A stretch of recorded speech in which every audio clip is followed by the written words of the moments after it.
आप सभी विद्यार्थियों का एक बार फिर से अभिवादन। आज हम देखते हैं कहानी असिस्टेंट प्रोफेसर के सिलेबस में लगी हुई कहानी विश्वंभर नाथ शर्मा कौशिक द्वारा लिखित ताई। उससे पहले थोड़ा सा लेखक परिचय हो जाए, उसके बाद हम देखते हैं कहानी। विश्वंभर नाथ शर्मा कौशिक। बहुमुखी प्रतिभा संपन्न श्री विश्वंभर नाथ शर्मा कौशिक का जन्म 10 मई 1891 अम्बाला हरियाणा में हुआ था। इन्हें हिंदी, उर्दू, पंजाबी, अंग्रेजी भाषाओं का अच्छा ज्ञान था। इन्होंने भारतीय संस्कृति, धर्म, साधना का गहनता से अध्ययन किया था। इन्होंने कानपुर से मैट्रिक की शिक्षा प्राप्त की थी। संगीत तथा फोटोग्राफी में भी इनकी अत्यधिक रुचि थी। इनकी अधिकांश कहानियाँ चरित्र प्रधान हैं।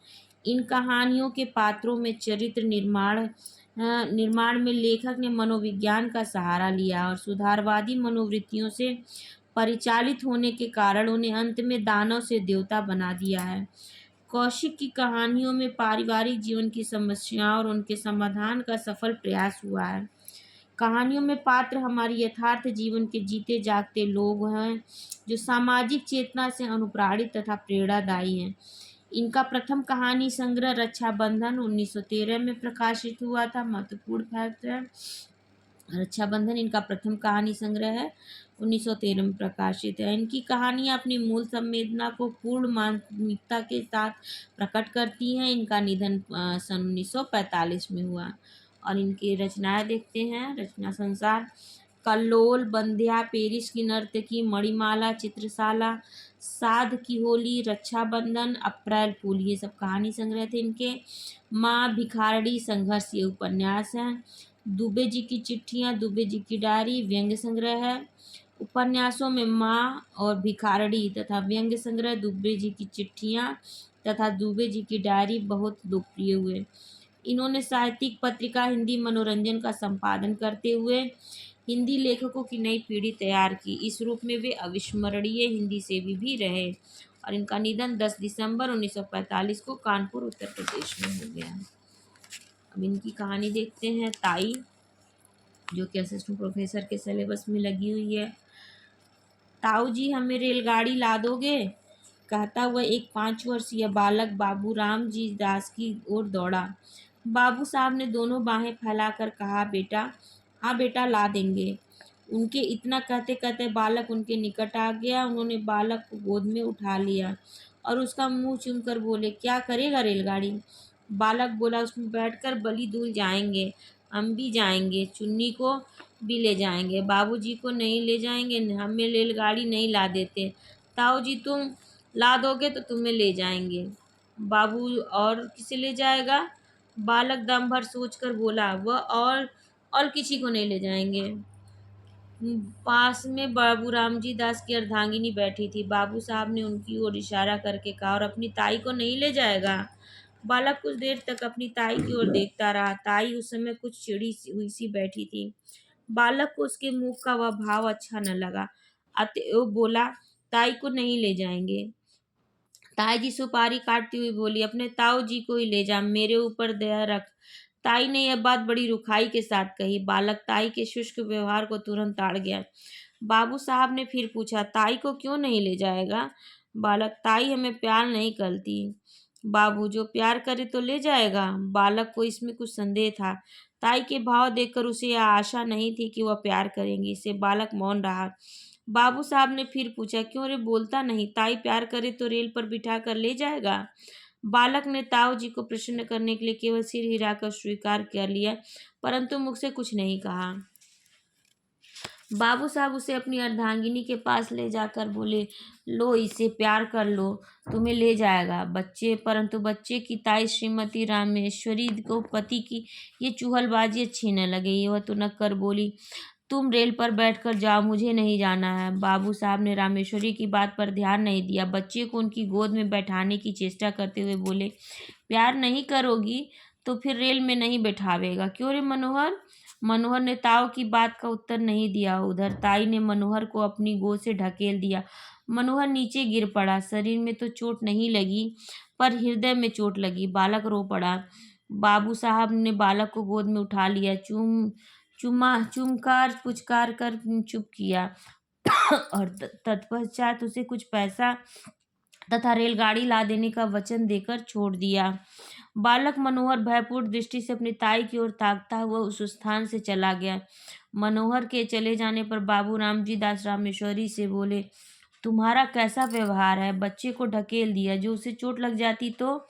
रामेश्वरी मुंह मटका कर बोली, लग जाती तो अच्छा होता, क्यों मेरी खोपड़ी पर लात दे देते थे? आप ही मेरे ऊपर डालते थे और आप ही अब ऐसी बातें करते हैं। बाबू साहब कुड़कर बोले, इसी को खोपड़ी पर लादना कहते हैं? रामेश्वरी, और नहीं किसे कहते? तुम्हें तो अपने आगे और किसी का दुख सुख सूझता ही नहीं। न जाने कब किसका जी कैसा होता। तुम्हें उन बातों की कोई परवाह ही नहीं।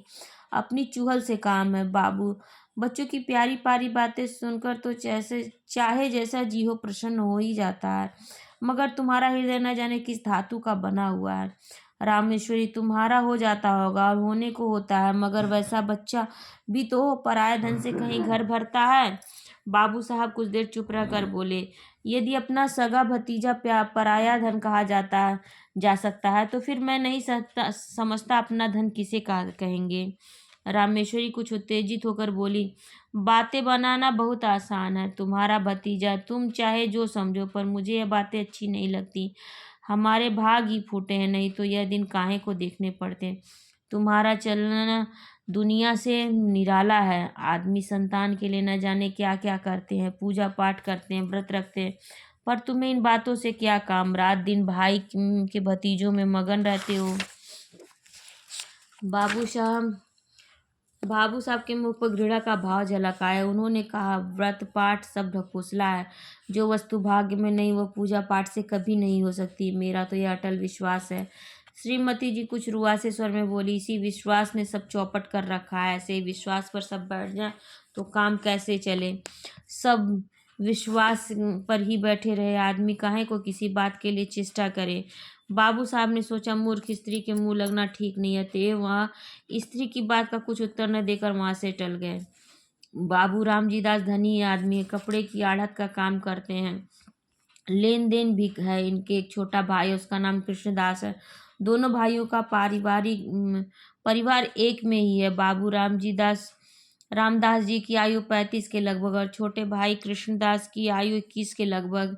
रामदास जी निसंतान है। कृष्णदास के 2 संतानें हैं। पुत्र वही पुत्र जिसे पाठक परिचित हो चुके हैं, और एक कन्या वह 2 वर्ष की लगभग है। रामदास जी अपने छोटे भाई और उसकी संतानों पर बड़ा स्नेह रखते हैं।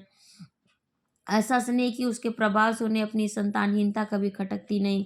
छोटे भाई की संतान को अपनी संतान समझते हैं। दोनों बच्चे भी रामदास से इतने हीले हैं कि उन्हें अपने पिता से अधिक समझते हैं, परंतु रामदास की पत्नी रामेश्वरी को अपनी संतानहीनता का बड़ा दुख है। वह दिन रात संतान ही की सोच में घुली रहती है। छोटी भाई की संतान पर पति का प्रेम उनकी आंखों में कांटे की तरह खटकता है। रात के भोजन इत्यादि से निवृत्त होकर रामदास जी शैया पर लेटे शीतल और मंद वायु का आनंद ले रहे हैं। पास ही दूसरी शैया पर रामेश्वरी हथेली पर सिर रखे किसी चिंता में डूबी हुई थी। दोनों बच्चे अभी बाबू साहब के पास से उठकर अपनी माँ के पास गए थे। बाबू साहब ने अपनी स्त्री की ओर करवट लेकर कहा, आज तुमने मनोहर को बुरी तरह ढकेला था। मुझे अब तक उसका दुख है। कभी कभी तो तुम्हारा व्यवहार अमानुषिक हो जाता है। रामेश्वरी बोली, तुम्ही ने मुझे ऐसा बना रखा है। उस दिन पंडित ने कहा कि हम दोनों के जन्म में संतान का जोग है और उपाय करने से संतान हो सकती है। उसने उपाय भी बताए थे, पर तुमने उनमें से एक भी उपाय करके न देखा। बस तुम तो इन्हीं दोनों में मगन हो। तुम्हारी इसी बात से रात दिन मेरा कलेजा सुलगता रहता है। आदमी उपाय तो करके देखता है, फिर होना न होना भगवान के अधीन है। बाबू साहब हंसकर बोले, तुम्हारी जैसी सीधी स्त्री भी क्या कहूँ, ज्योतिषियों की बातों पर विश्वास करती हो, जो दुनिया भर के झूठे और धूर्त हैं। झूठ बोलने की रोटियां खाते हैं। रामेश्वरी तुनक कर बोली, तुम्हें तो सारा संसार झूठ ही दिखाई पड़ता है। ये पोथी पुराण भी सब झूठे हैं। पंडित कुछ अपनी तरफ से बनाकर तो कहते नहीं। शास्त्र में जो लिखा है वही वे भी कहते हैं, और झूठा है तो वे भी झूठे हैं। अंग्रेजी क्या पढ़ी, अपने आगे किसी को गिनते ही नहीं। जो बातें बाप दादे के ज़माने से चली आई हैं उन्हें भी झूठा बताते हैं। बाबू साहब, तुम बात तो समझती नहीं, अपने ही ओटे जाती हो। मैं यह नहीं कह सकता कि ज्योतिष शास्त्र झूठा है, संभव है वह सच्चा हो, परंतु ज्योतिषियों में अधिकांश झूठे हैं। उन्हें ज्योतिष का पूर्ण ज्ञान तो होता नहीं। दो एक छोटी सी पुस्तकें पढ़कर ज्योतिषी बन बैठते हैं और लोगों को ठगते फिरते हैं। ऐसी दशा में उनकी बातों पर कैसे विश्वास किया जा सकता है? रामेश्वरी, हूँ, सब झूठे ही हैं, तुम ही एक बड़े सच्चे हो। अच्छा, एक बात पूछती हूँ, भला तुम्हारे जी में संतान का मुख देखने की इच्छा क्या कभी नहीं होती? इस बार रामेश्वरी ने बाबू साहब के हृदय पर कोमल स्थान पकड़ा। वह कुछ देर चुप रहे, तत्पश्चात एक लंबी सांस लेकर बोले, भला ऐसा कौन मनुष्य होगा जिसके हृदय में संतान का मुख देखने की इच्छा न हो, परंतु क्या किया जाए, जब नहीं है और न होने की आशा ही है, तब उसके लिए व्यर्थ चिंता करने से क्या लाभ? इसके सिवा जो बात अपनी संतान से होती, वही वही भाई की संतान से भी हो रही है। जितना स्नेह अपनी पर होता उतना ही इन पर भी है। जो आनंद उसकी बाल क्रीड़ा से आता वही इनकी क्रीड़ा से भी आ रहा है। फिर नहीं समझता कि चिंता क्यों की जाए। रामेश्वरी कुड़कर बोली, तुम्हारी समझ को मैं क्या कहूँ, इसी से तो रात दिन जला करती हूँ। भला तो यह बताओ कि तुम्हारे पीछे क्या इन्हीं से तुम्हारा नाम चलेगा? बाबू हंसकर बोले, अरे तुम भी कहाँ की क्षुद्र बातें लाई। नाम संतान से नहीं चलता, नाम अपनी प्रकृति सुकृति से चलता है। तुलसीदास को देश का बच्चा बच्चा जानता है। सूरदास को मरे कितने दिन हो चुके। इसी प्रकार जिसने जितने महात्मा हो गए उन सबका नाम उनकी संतान की बदौलत चल रहा है। सच पूछो तो संतान से जितनी नाम चलने की आशा रहती उतनी नाम डूब जाने की संभावना रहती है। परंतु सुकृति एक ऐसी वस्तु है जिसमें नाम बढ़ने के सिवा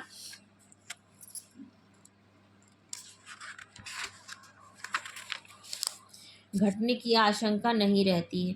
हमारे शहर में राय गिरधारी लाल कितने नामी थे, उनके संतान कहाँ हैं, पर उनकी धर्मशाला और अनाथालय से उनका नाम अब तक चल रहा है। अभी न जाने कितने दिनों तक चलता जाएगा। रामेश्वरी, शास्त्र में लिखा है, जिसके पुत्र नहीं होता उसकी मुक्ति नहीं होती। बाबू, मुक्ति पर मुझे विश्वास नहीं। मुक्ति है किस चिड़िया का नाम? यदि मुक्ति होना भी मान लिया जाए तो वह कैसे माना जा सकता है कि सब पुत्र वालों की मुक्ति हो ही जाती है? मुक्ति का भी क्या सहज उपाय है? ये कितने पुत्र वाले हैं, सभी को तो मुक्ति हो जाती होगी। रामेश्वरी निरुत्तर होकर बोली, अब तुमसे कौन बकवास करे, तुम तो अपने सामने किसी को मानते ही नहीं। मनुष्य का हृदय बड़ा ममत्व प्रेमी है। कैसी उपयोगी और कितनी ही सुंदर वस्तु क्यों ना हो, जब तक मनुष्य उसको पराई समझता तब तक उससे प्रेम नहीं करता, किंतु भद्दी से भद्दी और बिल्कुल काम में न आने वाली वस्तु को यदि मनुष्य अपनी समझता है तो उससे प्रेम करता है। पराई वस्तु कितनी ही मूल्यवान क्यों ना हो, कितनी ही उपयोगी क्यों ना हो, कितनी सुंदर क्यों ना हो, उसके नष्ट होने पर मनुष्य कुछ भी दुख का अनुभव नहीं करता, इसलिए वह वस्तु उसकी नहीं, पराई है। अपनी वस्तु कितनी भद्दी हो, काम में ना आने वाली हो, नष्ट होने पर मनुष्य को दुख होता है, इसलिए वह अपनी चीज है। कभी कभी ऐसा भी होता है कि मनुष्य पराई चीज से प्रेम करने लगता है। ऐसी दशा में भी जब तक मनुष्य उस वस्तु को अपना बनाकर नहीं छोड़ता अथवा हृदय में यह विचार नहीं कर लेता कि वस्तु मेरी है, तब तक उसे संतोष नहीं होता। ममत्व से प्रेम उत्पन्न होता है और प्रेम से ममत्व, इन दोनों का साथ चोली दामन का सा है। ये कभी पृथक नहीं किए जा सकते। यद्यपि रामेश्वरी को माता बनने का सौभाग्य प्राप्त नहीं हुआ था, तथापि उनका हृदय एक माता का हृदय बनने की पूरी योग्यता रखता था। उनके हृदय में वे गुण विद्यमान तथा अंतर्निहित थे जो एक माता के हृदय में होते हैं, परंतु उसका विकास नहीं हुआ था। उसका हृदय उस भूमि की तरह था जिसमें बीज तो पड़ा हुआ है, पर उसको सींच कर इस प्रकार बीज को प्रस्फुटित करके भूमि के ऊपर लाने वाला कोई नहीं। इसलिए उनका हृदय उन बच्चों की ओर खींचता तो था, परंतु जब उसे यह ध्यान आता कि ये बच्चे मेरे नहीं हैं, दूसरे के हैं, तब उसके हृदय में उनके प्रति द्वेष उत्पन्न होता था, घृणा पैदा होती थी। विशेषकर उस समय उनके द्वेष की मात्रा और भी बढ़ जाती थी जब वह देखती कि उनके पति उन बच्चों पर प्राण देते हैं और उनके रामेश्वरी के नहीं हैं, जो उनके रामेश्वरी के नहीं हैं। शाम का समय था। रामेश्वरी खुली छत पर बैठी हवा खा रही थी। पास उनकी देवरानी भी बैठी थी। दोनों बच्चे छत पर दौड़ दौड़ कर खेल रहे थे। रामेश्वरी उनके खेल को देख रही थी। इस समय रामेश्वरी को उन बच्चों का खेलना कूदना बड़ा भला मालूम हो रहा था। हवा में उड़ते हुए उनके बाल कमल की तरह खिले, उनके नन्हे नन्हे मुख, उनकी प्यारी प्यारी तोतली बातें, उनका चिल्लाना, भागना, लौट जाना इत्यादि क्रीड़ाएं उसके हृदय को शीतल कर रही थी। सहसा मनोहर अपनी बहन को मारने दौड़ा। वह खिलखिलाती हुई दौड़कर रामेश्वरी की गोद में जा गिरी। उसके पीछे पीछे मनोहर भी दौड़ता हुआ आया और वह भी उन्हीं की गोद में जा गिरा। रामेश्वरी उस समय सारा द्वेष भूल गई। उन्होंने दोनों बच्चों को उसी प्रकार हृदय से लगा लिया जिस प्रकार मनुष्य लगाता है, जो कि बच्चों के लिए तरस रहा हो। उन्हें उन्हें उन बड़ी तृष्णता से दोनों को प्यार किया।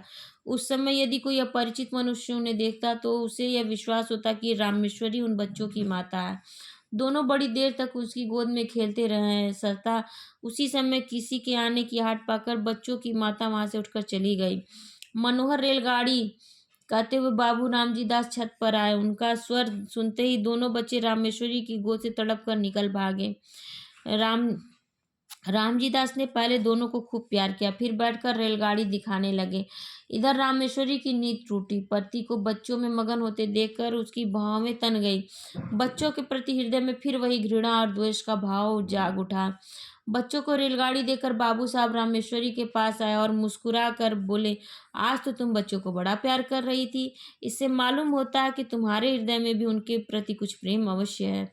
रामेश्वरी को पति की यह बात बहुत बुरी लगी। उसे अपनी अपनी कमजोरी अपनी कमजोरी पर बड़ा दुख हुआ। केवल दुख ही नहीं, अपने ऊपर क्रोध भी आया। वह दुख और क्रोध पति के उक्त वाक्य से और भी बढ़ गया। उसकी कमजोरी पति पर प्रकट हो गई। यह बात उसके लिए भी असह्य हो गई। रामजी दास बोले, इसलिए मैं कहता हूँ अपनी संतान के लिए सोच करना वृथा है। यदि तुम इनसे प्रेम करने लगो तो तुम्हें यही अपनी संतान प्रतीत होने लगेंगे। मुझे इस बात से प्रसन्नता कि तुम इनसे स्नेह करना सीख रही हो। यह बात बाबू साहब ने नितांत हृदय से कही थी, परंतु रामेश्वरी को इसमें व्यंग्य की तीक्ष्ण गंध मालूम हुई। उन्होंने कुढ़कर मन में कहा, इन्हें मौत भी नहीं आती।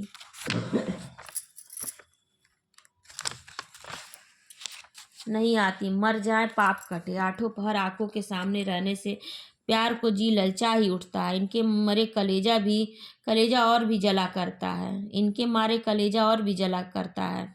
बाबू साहब ने पत्नी को मौन देखकर कहा, अब झेपने से क्या लाभ। अपने प्रेम को छिपाने की चेष्टा करना व्यर्थ है। छिपाने की आवश्यकता भी नहीं। रामेश्वरी जल भूनकर बोली, मुझे क्या पड़ी है जो मैं प्रेम करूंगी। तुम्ही को मुबारक हो निगोड़े, आप ही आके घुसते हैं। एक घर में रहने से कभी कभी हंसना बोलना पड़ता ही। अब परसों जरा यूं ही ढकेल दिया, उस पर तुमने सैकड़ों बातें सुनाई। संकट में प्राण है, न यो चैन न वो चैन।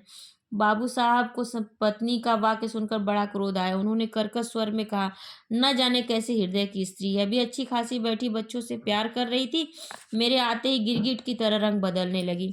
अपनी इच्छा से चाहे जो करे, पर मेरे कहने से बिल्ली उछलती है। न जाने मेरी बातों में कौन सा विष घुला रहता है। यदि मेरा कहना ही बुरा मालूम होता है तो ना कहा करूंगा, पर इतना याद रखो कि अब कभी इनके विषय में निगोड़े सिगोड़े इत्यादि अपशब्द निकाले तो अच्छा ना होगा। तुमसे ये बच्चे कहीं अधिक प्यारे हैं। रामेश्वरी ने इसका उत्तर न दिया। अपने क्षोभ तथा क्रोध को वे आंखों द्वारा निकालने लगी। जैसे बाबू रामजी दास का स्नेह दोनों बच्चों पर बढ़ता जाता, वैसे रामेश्वरी के द्वेष और घृणा की मात्रा भी बढ़ती जाती थी। बच्चों के पीछे पति पत्नी में कहा सुनी हो जाती थी और रामेश्वरी को पति के कटु वचन सुनने पड़ते थे। जब रामेश्वरी ने यह देखा कि बच्चों के कारण ही वह पति की नज़र से गिरती जा रही, तब उनके हृदय में बड़ा तूफान उठा। उन्होंने यह सोचा, पराये बच्चों के पीछे यह मुझसे प्रेम कम करते जाते हैं, हर समय बुरा भला कहा करते हैं। इनके लिए ये बच्चे ही सब कुछ हैं, मैं कुछ भी नहीं। दुनिया मरती जाती है पर दोनों को मौत नहीं। ये पैदा ही होते क्यों न मर गए। न ये होते न मुझे ये दिन देखने पड़ते। जिस दिन ये मरेंगे उस दिन घी के दिए जलाऊंगी। इन्होंने ही मेरे घर का सत्यानाश कर रखा है। बच्चे और मुस्कुरा कर बोले, आज। इसी प्रकार कुछ दिन व्यतीत हुए। एक दिन नियमानुसार रामेश्वरी छत पर अकेली बैठी हुई थी। उसके हृदय में अनेक प्रकार के विचार आ रहे थे। विचार और कुछ नहीं, अपनी निज की संतान का अभाव, पति का भाई की संतान के प्रति अनुराग इत्यादि। कुछ देर बाद जब उनके विचार स्वयं को कहीं कष्टदायी प्रतीत होने लगे, तब वो अपना ध्यान दूसरी ओर लगाने के लिए टहलने लगी। वह टहल ही रही थी कि मनोहर दौड़ता हुआ आया। मनोहर को देखकर उनकी भ्रुकुटी चढ़ गई। वह छत की चारदीवारी पर हाथ रखकर खड़ी हो गई। संध्या का समय था। आकाश में रंग बिरंगी पतंगे उड़ रही थी। मनोहर कुछ देर तक खड़ा पतंगों को देखता और सोचता रहा कि कोई पतंग कटकर उसकी छत पर गिरे, क्या आनंद आवे। देर तक गिरने की आशा करने के बाद दौड़कर रामेश्वरी के पास आया। और उनकी टांगों में लिपट कर बोला, ताई हमें पतंग मंगा दो। रामेश्वरी ने झिड़क कर कहा, चल हट, अपने ताऊ से मांग जाकर। मनोहर कुछ अप्रतिभ सा होकर फिर आकाश की ओर ताकने लगा। थोड़ी देर बाद उससे फिर न रहा गया। इस बार उसने बड़े लाड में आकर अत्यंत करुण स्वर में कहा, ताई मंगा दो, हम भी उड़ाएंगे। इस बार उसकी भोली प्रार्थना से रामेश्वरी का कलेजा कुछ पसीज गया। वह कुछ देर तक उसकी ओर स्थिर दृष्टि से देखती रही। फिर उन्होंने एक लंबी सांस लेकर मन ही मन कहा, यह मेरा पुत्र होता तो आज ये मुझसे बढ़कर भाग्यवान स्त्री संसार में दूसरी न होती। निगोड़ा मरा कितना सुंदर है और कैसी प्यारी प्यारी बातें करता है। यही जी चाहता है उठाकर छाती से लगा ले। यह सोचकर वह उसके सिर पर हाथ फेरने वाली थी कि इतने में उन्होंने उन्हें मौन देखकर बोला, तुम हमें पतंग नहीं मंगवा दोगी तो ताऊ जी से कहकर तुम्हें पिटवाएंगे। यद्यपि बच्चे की इस बोली बात में मधुरता थी, तथापि रामेश्वरी का मुंह क्रोध के मारे लाल हो गया। वह सिकड़ झिड़क कर बोली, जा कह दे अपने ताऊ जी से, देखें वो मेरा क्या कर लेंगे। मनोहर भयभीत होकर उनके पास से हट गया और फिर सतृष्ण नेत्रों से आकाश में उड़ती हुई पतंगों को देखने लगा। इधर रामेश्वरी ने सोचा, यह सब ताऊ जी के दुलार का फल है कि बालिश्त भर का लड़का मुझे धमकाता है। ईश्वर करे इस दुलार पर बिजली टूटे। उसी समय आकाश से एक पतंग कटकर उसी की छत की ओर आई और रामेश्वरी के ऊपर से होती हुई छज्जे की ओर गई। छत के चारों ओर चार दीवारी थी। जहाँ रामेश्वरी खड़ी थी केवल वहां पर एक द्वार था जिससे कब्जे छज्जे पर आ जा सकते थे। रामेश्वरी इस द्वार से सटी हुई खड़ी थी। मनोहर ने पतंग को छज्जे पर जाते देखा। पतंग पकड़ने के लिए वो दौड़कर छज्जे की ओर चला। रामेश्वरी खड़ी देखती रही। मनोहर उसके पास से होकर छज्जे पर चला गया और उसने 2 फीट की दूरी पर खड़ा होकर पतंग को देखने लगा। पतंग छज्जे पर से होती हुई घर के आंगन में जा गिरी। एक पर छज्जे की मुड़े पर रखकर मनोहर नीचे आंगन में झांका और पतंग को आंगन में गिरते देखा। वह प्रसन्नता के मारे फूला न समा। वह नीचे जाने की शीघ्रता में घूमा, परंतु घूमते समय मुंडे पर से उसका पैर फिसल गया। वह नीचे की ओर चला। नीचे जाते जाते उसके दोनों हाथों में मुंडेर आ गई। वह उसे पकड़कर लटक गया और रामेश्वरी की ओर देखकर चिल्लाया, ताई। रामेश्वरी ने धड़कते हुए हृदय से इस घटना को देखा। उसके मन में आया कि अच्छा है, मरने दो, सदा का पाप कट जाएगा। यही सोचकर वह एक क्षण रुकी। इधर मनोहर का हाथ मुंडेर पर से फिसलने लगे। वह अत्यंत भय तथा करुणा से रामेश्वरी को देखकर चिल्लाया, अरे ताई। रामेश्वरी की आंखें मनोहर की आंखों से जा मिली। मनोहर की वह करुण दृष्टि देखकर रामेश्वरी का कलेजा मुंह को आ गया। उन्होंने व्याकुल होकर मनोहर को पकड़ने के लिए अपना हाथ बढ़ाया। उनका हाथ मनोहर के हाथ से तक पहुंचा ही था कि मनोहर के हाथ से मुंडेर छूट गई। वह नीचे जा गिरा। रामेश्वरी चीख मारकर छज्जे पर गिर पड़ी। रामेश्वरी 1 सप्ताह तक बुखार से बेहोश पड़ी रही। कभी कभी जोर से चिल्ला उठती और कहती, देखो देखो गिरा जा रहा है, उसे बचाओ, दे दौड़ो और मनोहर को बचा लो। कभी वो कहती, बेटा मनोहर, मैंने तुझे नहीं बचाया। हाँ, मैं चाहती थी तो बचा सकती थी, देर कर दी। इसी प्रकार के प्रलाप को किया करती। मनोहर की टांग उखड़ गई थी, टांग बिठा दी गई। वह क्रमशः फिर अपनी असली हालत पर आने लगा। 1 सप्ताह बाद रामेश्वरी का ज्वर कम हुआ। अच्छी तरह से होश आने पर उन्होंने पूछा, मनोहर कैसा है? रामजी दास ने उत्तर दिया, अच्छा है। रामेश्वरी उसे पास लाओ। मनोहर रामेश्वरी के पास लाया गया। रामेश्वरी ने उसे बड़े प्यार से हृदय से लगाया। आंखों से आंसुओं की झड़ी लग गई। हिचकियों से गला रुध गया। रामेश्वरी कुछ दिनों बाद पूर्ण स्वस्थ हो गई। अब वह मनोहर और उसकी बहन चुन्नी से द्वेष नहीं करती और मनोहर तो अब उसका प्राणाधार हो गया। उसके बिना उन्हें एक क्षण भी कल नहीं पड़ती। तो ये कहानी थी ताई, विश्वंभर नाथ शर्मा कौशिक की। यदि इससे संबंधित कोई प्रश्न हो तो आप कमेंट सेक्शन में पूछ सकते हैं। और मेरे साथ जुड़ने के लिए आप सभी का बहुत बहुत धन्यवाद।